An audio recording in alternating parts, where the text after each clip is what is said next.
आज का जो हमारा टॉपिक है वो क्या है, फ्रंटो टेम्पोरल डिमेंशिया, यानी फ्रंटल और टेम्पोरल लोब की वजह से जो डिमेंशिया होता है। फ्रंटल लोब, फ्रंटो से फ्रंटल लोब है और टी से टेम्पोरल लोब है और डी से डिमेंशिया। डिमेंशिया का क्या मतलब होता है? डिमेंशिया का मतलब होता है memory loss plus executive function भी लॉस हो जाते हैं। एग्जेक्टिव फंक्शन में क्या आता है? पेशेंट के ओरिएंटेशन और ऑर्गेनाइजेशन आते हैं। अब बेसिकली फ्रंटो टेम्पोरल डिमेंशिया को क्या बोलते हैं? हम पिक डिजीज भी बोलते हैं। पहले इसके फॉर्मली हम इसे क्या बोलते थे? पिक डिजीज बोलते थे।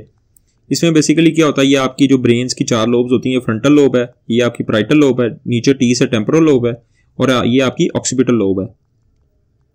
बेसिकली इसमें डैमेज क्या हो रहा है? इसमें आपकी फ्रंटल और टेम्पोरल लोब डैमेज होती है, ट्रॉफी हो रही होती है। अब फ्रंटल लोब में क्या पड़ा होता है? एरिया 9, 10 और 11 पड़ा होता है। ये बेसिकली एरिया 9, 10, 11 क्या होता है? आपका पर्सनैलिटी एरिया होता है। अगर फ्रंटल लोब में एरिया 9, 10, 11 डैमेज हो रहे तो पेशेंट की क्या होगी? पर्सनैलिटी डैमेज हो जाती है। पहले वो अच्छे अच्छे कपड़े पहनता है, जैसे ही ये डैमेज होता है तो क्या होगा? वो उसकी कोई पर्सनैलिटी इतनी अच्छी नहीं, वो बाज़ कपड़े भी उतार देता है। ठीक है, इसको बोलते हैं इसकी पर्सनैलिटी चेंज हो जाती है। क्यों होती है? क्योंकि फ्रंटो टेम्पोरल लोब है, उसकी एट्रोफी हो जाती है, जिसकी वजह से फ्रंटो टेम्पोरल डिमेंशिया होता है। अब दूसरा इसमें क्या आता है? पर्सनालिटी एरिया डैमेज हो जाता है 9, 10, 11, जिसकी वजह से पेशेंट क्या होता है? उसकी पर्सनालिटी टोटल डैमेज होती है। और दूसरा फ्रंटल लोब आपकी क्या कर रही होती है? बेसिकली आपके बिहेवियर को भी कंट्रोल कर रही होती है। फ्रंटल लोब के फंक्शन क्या होते हैं? Orientation, organisation, memory, concentration, behaviour, tone function और मूड। ये तमाम चीजें क्या होती है? फ्रंटल लोब कंट्रोल कर रही होती है।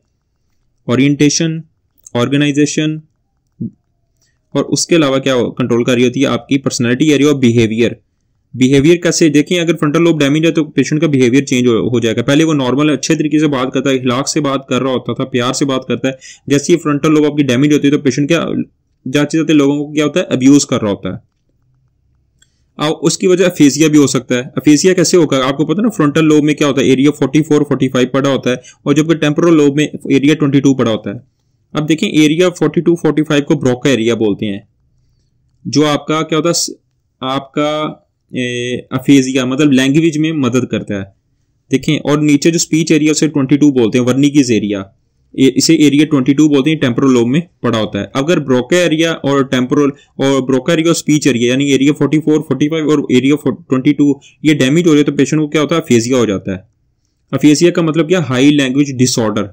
पेशेंट सही से बोल नहीं पाता, बाज का सही से समझ नहीं आता। इसकी 4 फेजेस होती हैं, जिसमें आपका ब्रोका फेजिया, वर्निकीज एरिया इस टाइप की हैं। ठीक है, वो मैंने आपको पहले डिटेल में बताया हुआ है। अब इसकी वजह फेजिया हो सकता है और इसकी वजह से क्या होगा? पेशेंट को प्राइमरी प्रोग्रेसिव फेजिया होगा। आहिस्ता आहिस्ता वो क्या होगा? उसको हाई लैंग्वेज डिसऑर्डर हो जाएगा।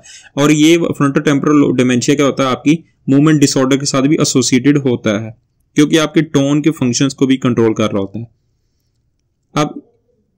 अब इसमें बेसिकली क्या होती है? जो फ्रंटो टेम्पोरल डिमेंशिया, इसको पहले पिक डिजीज बोलते थे। इसमें पिक बॉडीज होती हैं। पिक बॉडीज क्या होती है? राउंड बॉडीज होती हैं। और राउंड बॉडीज के अंदर क्या होता है? हाइपर फास्फोरिलेटेड टाउ होती है प्रोटीन, हाइपर फास्फोरिलेटेड टाउ प्रोटीन होती है और ये राउंड बॉडीज होती हैं। और या इसके अंदर अनयूबिक्विनेटेड TDP43 भी हो सकता है। ठीक है, ये था हमारा फ्रंटो टेम्पोरल डिमेंशिया।